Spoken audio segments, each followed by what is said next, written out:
नमस्ते। आज हम बात करने वाले हैं मुगल एम्पायर की। एक ऐसा नाम जो इंडिया की हिस्ट्री और कल्चर से गहराई से जुड़ा हुआ है।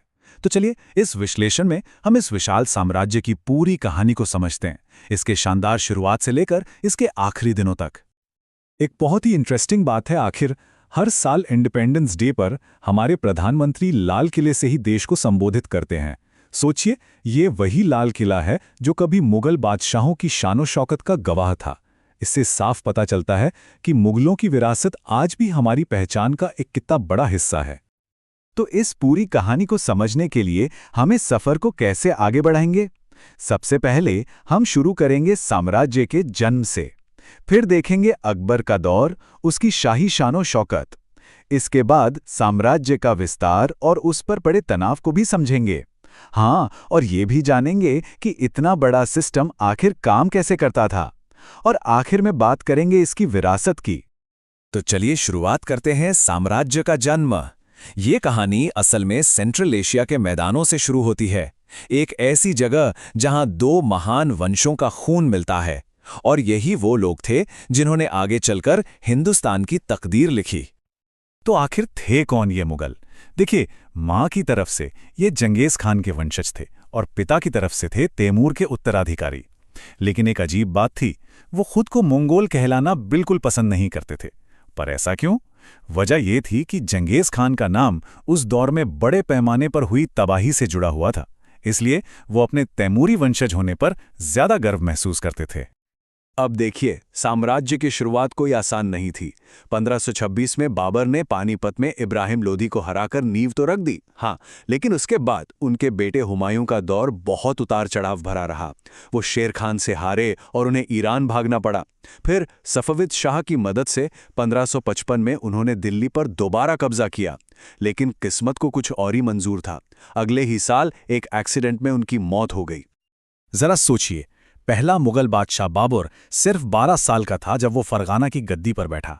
जल्दी उसे अपने पूर्वजों का राज्य छोड़ना भी पड़ गया, लेकिन उसने हार नहीं मानी। आगे चलकर जब वो हिंदुस्तान आया तो पानीपत की लड़ाई में उसने तोपों का, कैनन्स का इतना जबरदस्त इस्तेमाल किया जैसा पहले कभी नहीं देखा गया था। और बस इसी के दम पर उसने दिल्ली पर कब्जा कर हिंदुस्तान में मुगल सल्तनत की नींव रखी।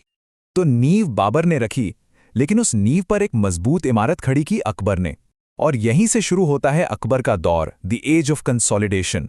सिर्फ 13 साल की उम्र में, सोचिए, सिर्फ 13 साल की उम्र में सत्ता संभाली और एक ऐसा शाही ढांचा बनाया जो सदियों तक चला। पर यहां एक बड़ा सवाल उठता है, आखिर मुगलों ने इतने बड़े और इतने डाइवर्स साम्राज्य को संभाला कैसे? इसका जवाब हमें अकबर के एडमिनिस्ट्रेटिव रिफॉर्म्स में मिलता है। और इसकी शुरुआत उसने अपनी सेना और अपने अमीरों यानी अधिकारियों से की। इस पूरे सिस्टम का जो सेंटर पॉइंट था वो था मनसबदार। अब आसान शब्दों में समझें तो मनसबदार वो अहम अधिकारी होता था जिसके पास एक मनसब यानी एक पोजीशन या रैंक होता था।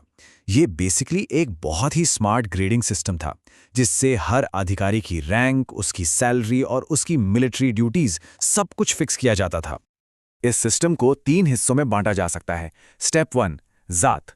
ये एक न्यूमेरिकल वैल्यू थी जो अधिकारी की पोजीशन और सैलरी तय करती थी, मतलब जितना बड़ा जात उतना बड़ा रैंक, सिंपल। स्टेप 2 था सवार।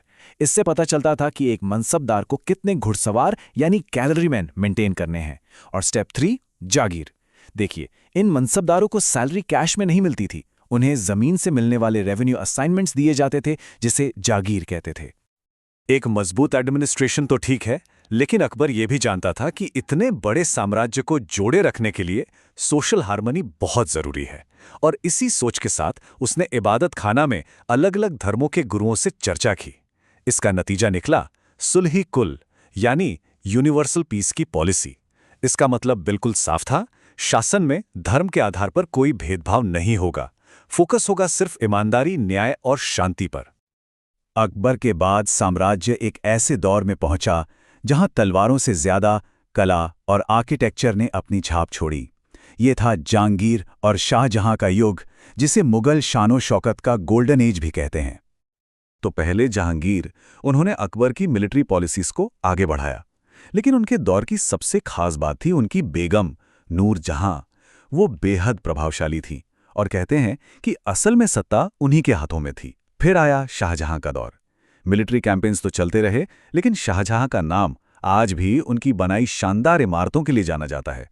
सोचिए, ताजमहल, लाल किला, ये सब उन्हीं की देन है।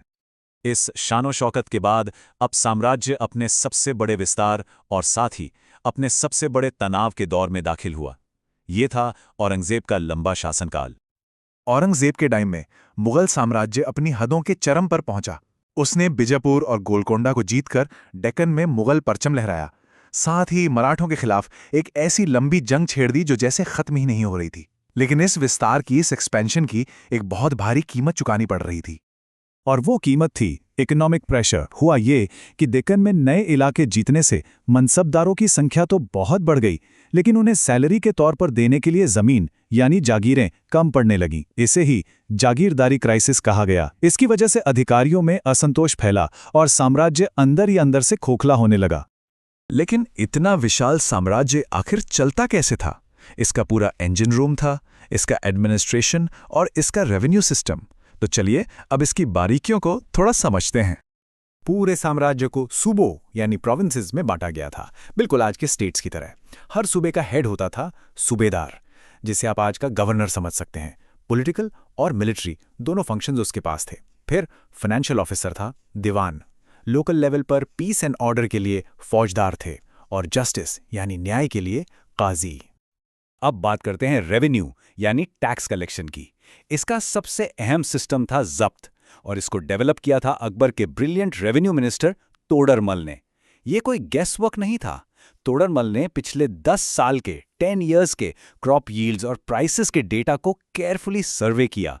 उसके बाद हर फसल पर कैश में टैक्स फिक्स किया जाता था। मतलब एक बहुत ही सिस्टमैटिक अप्रोच।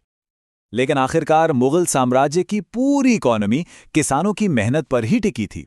उनकी फसल पर जो टैक्स लगता था वही सरकार की आमदनी का मेन सोर्स था।